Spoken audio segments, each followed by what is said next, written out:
Kami dari BPJS Kesehatan tentunya sampai dengan saat ini kami masih menjamin untuk pelayanan pemeriksaan kehamilan dan untuk persalinannya. Nah, nanti di sana mereka bisa mendapatkan pelayanan pemeriksaan kesehatannya untuk persalinannya gitu ya.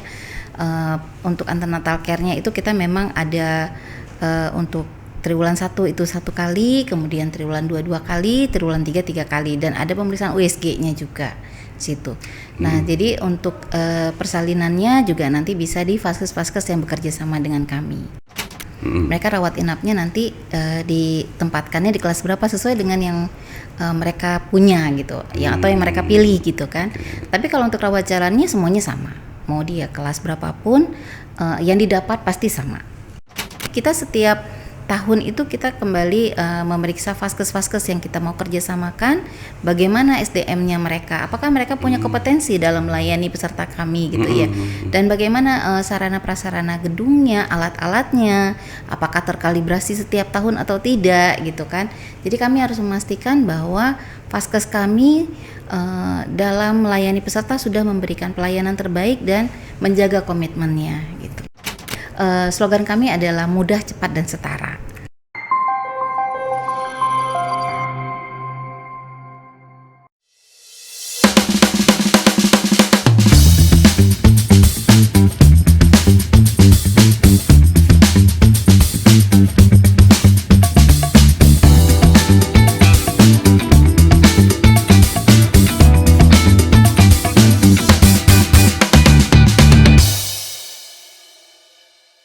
Nah, sahabat Ipol, tadi Ibu Desi telah berbagi dengan kita betapa pentingnya menjaga kesehatan dan angka kematian ibu dan bayi ya Bu ya.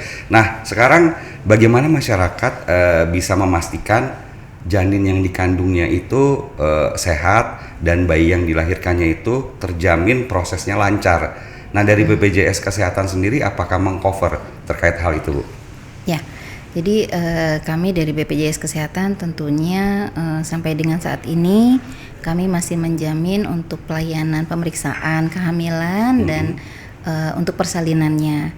Tapi tentunya peserta harus memastikan dari awal bahwa mereka kartunya aktif kartu BPJS-nya ya, sudah terdaftar dan aktif gitu ya. Nah, jadi untuk memastikan bahwa kartunya aktif dan mereka sudah terdaftar, tentu bisa melihat melalui aplikasi mobile JKN di HP-nya mereka sendiri di gitu HP ya. Semua ada di genggaman tangan. Iya, semua bisa melalui genggaman tangan dan jari-jari gitu ya. Jadi nggak ada alasan ya untuk nunggak atau nggak tahu dia nunggak gitu ya, karena di HP bisa melihat langsung. Atau bisa menghubungi kami, menghubungi melalui Pandawa atau melalui web gitu ya, untuk memeriksa apakah sudah terdaftar dan sudah aktif gitu. Nah, jadi sebelum mau ke vaskes, pastikan dulu sudah terdaftar dan aktif kartunya. Nah, nanti di sana mereka bisa mendapatkan pelayanan pemeriksaan kesehatannya untuk persalinannya gitu ya. Untuk antenatal care-nya itu kita memang ada untuk triwulan 1 itu 1 kali, kemudian triwulan 2 2 kali, triwulan 3 3 kali, dan ada pemeriksaan USG-nya juga situ. Nah, jadi untuk persalinannya juga nanti bisa di vaskes-vaskes yang bekerja sama dengan kami. Aduh, sekarang dimanjain lah ya ibu hamil sama anak bayi ya. Jadi nggak perlu lagi datang ke swasta dengan ngerogoh kocek sendiri. Dengan BPJS Kesehatan itu bisa mengcover semuanya. Bisa mengcover, insya Allah. Kemudian syarat lainnya kan kadang-kadang ada kelas-kelas ya Bu ya, atau bagaimana nih Bu? Kalau untuk pemeriksaan di rawat jalannya sih sama aja ya. Semuanya kita nggak ada kelas itu hanya membedakannya ketika mereka rawat inap. Mereka rawat inapnya nanti ditempatkannya di kelas berapa sesuai dengan yang mereka punya gitu, ya, atau yang mereka pilih gitu kan. Tapi kalau untuk rawat jalannya semuanya sama, mau dia kelas berapapun yang didapat pasti sama. Dapat pasti sama ya, karena bayarnya pun sama, preminya sama, jadi ya semua fasilitasnya sama ya. Gitu. Baik, Bu Desi, ini juga banyak nih ya kabar dari masyarakat yang menyatakan mereka juga sekarang rajin nih datang ke fasilitas kesehatan tingkat pertama karena fasilitasnya sudah semakin baik, ada USG katanya, kemudian setiap trimester berapa mereka datang untuk memeriksa kehamilannya. Ini fenomena seperti apa nih Bu? Ini apakah baik atau bagaimana dilihat dari BPJS? Kalau kita kan selain pengobatan, kita kan juga tadi ada promotif preventif. Kita juga mengharapkan bahwa dengan mereka semakin mudah mengakses pelayanan kesehatan kita, mereka bisa lebih gampang untuk mendapatkan informasi dan bisa menjaga pola hidupnya lebih sehat gitu. Nah, kita tentunya mengharapkan masyarakat itu bisa sehat, jadi ke Vaskes itu nggak mesti sakit gitu loh. Jadi misalnya dengan mereka datang ke Vaskes, justru mereka bisa dapatkan info bagaimana hidup sehat, bagaimana mereka bisa melewati kehamilan dengan bahagia gitu ya, nanti melahirkannya dengan mudah gitu, anaknya juga nanti sehat gitu.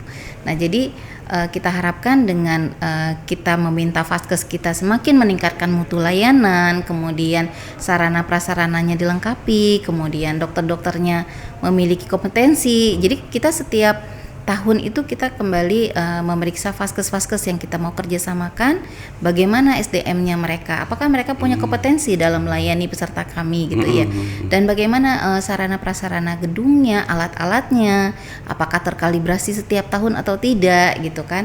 Jadi kami harus memastikan bahwa Vaskes kami dalam melayani peserta sudah memberikan pelayanan terbaik dan menjaga komitmennya gitu. Waduh, ini sahabat Ipol harus buru-buru datang ke fasilitas kesehatan tingkat pertama ya, karena ternyata BPJS Kesehatan sendiri menjamin ya, selalu memeriksa apakah kualitas mutu dari fasilitas kesehatan tersebut bisa menjamin ya. Iya, jadi kita maunya bahwa ketika kita bekerja sama dengan Vaskes itu berkomitmen untuk memberikan pelayanan terbaiknya, tidak membeda-bedakan peserta. Jadi slogan kami adalah mudah, cepat, dan setara.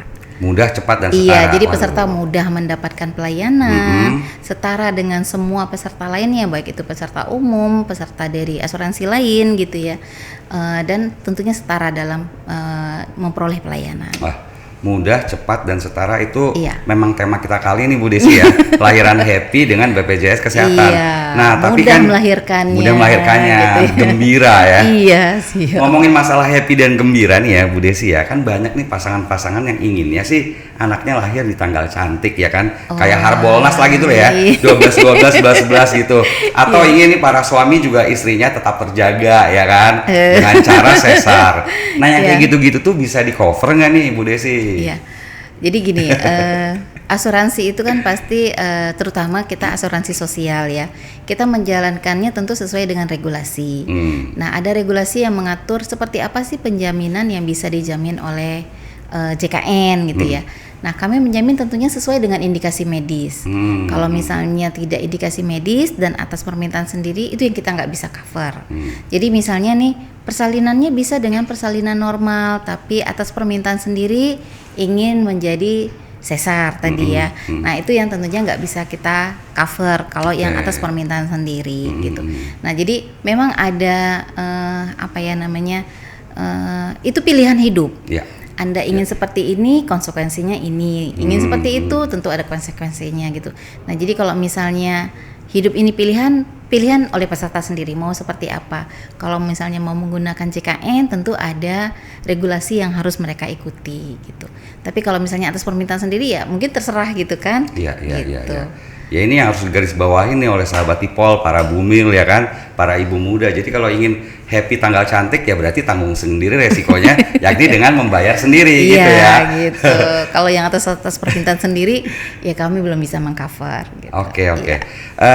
Bu Desi, kalau untuk syarat seorang bumil ingin melakukan persalinan sendiri, sebetulnya apakah harus ke fasilitas tingkat pertama nih? Bisa nggak sih langsung ke rumah sakit atau bagaimana Bu? Mungkin bisa dijelaskan. Jadi memang kalau di kita kan mengutamakan adalah untuk persalinan normal itu di Vaskes tingkat 1. Karena kami kan sudah juga menyiapkan Vaskes kami untuk mereka bisa siap untuk bisa melaksanakan persalinan normal di fase tingkat pertama. Tapi kalau misalnya memang keadaannya sudah emergensi gitu ya, di mana misalnya ada ketuban pecah dini misalnya, atau air ketubannya berkurang, atau ada perdarahan, mereka yang mungkin tengah malam yang FKTP-nya sudah tutup gitu ya, sedangkan misalnya jam 2 pagi itu yang buka hanya IGD rumah sakit IGD besar. Rumah sakit besar gitu. Nah, jadi mereka bisa ke rumah sakit, tapi dengan itu tadi nanti dari pihak administrasi biasanya akan menyampaikan oh ini memang emergensi atau tidak gitu. Kalau misalnya memang emergensi ya maka akan ditangani di rumah sakit. Oke. Gitu. Jadi rumah sakit itu juga memberi keputusan ya apakah ini emergensi atau enggak. Kalau enggak berarti apakah harus menunggu besok hari untuk ke fasilitas tingkat pertama atau bagaimana? Enggak, kadang-kadang kan nanti kan diperiksa dulu oleh dokternya. Ada misalnya ya namanya kita kan sakit yang kita rasakan semuanya emergensi. Iya. Merasa emergensi ya. Jadi ya. emergensi itu kan ada emergensi yang kita rasakan, ada yang secara medis sebenarnya gitu kan. Jadi misalnya kadang-kadang dokter bilang oh ini masih mules palsu gitu. Masih bisa ditunggu dan bisa dilaksanakan di FKTP. Nanti setelah misalnya waktunya sudah bagus, sudah pagi misalnya gitu ya, mereka disarankan ke FKTP. Bisa pindah gitu ya. Gitu. Yang penting bayinya lahir dengan lancar itu kan Iya, harapan pasti itu kita semua ya. iya. Betul. Kan nggak mungkin tengah malam, oh ini nggak bisa dijamin tuh, gitu. Walaupun kita punya vaskes FKTP yang 24 jam. Jadi juga, ya? Kalau di puskesmas itu untuk persalinan 24 jam. Oke, jadi 24 jam puskesmas buka ya? Buka kalau untuk persalinan. Oke, sahabat Ipol nggak ada alasan ya. Jadi kondisi gawat darurat bagaimanapun, kalau dekat dengan FKTP yang 24 jam silakan mampir ke situ. Iya, kan hampir setiap daerah pasti punya puskesmas sebenarnya kan gitu. Baik.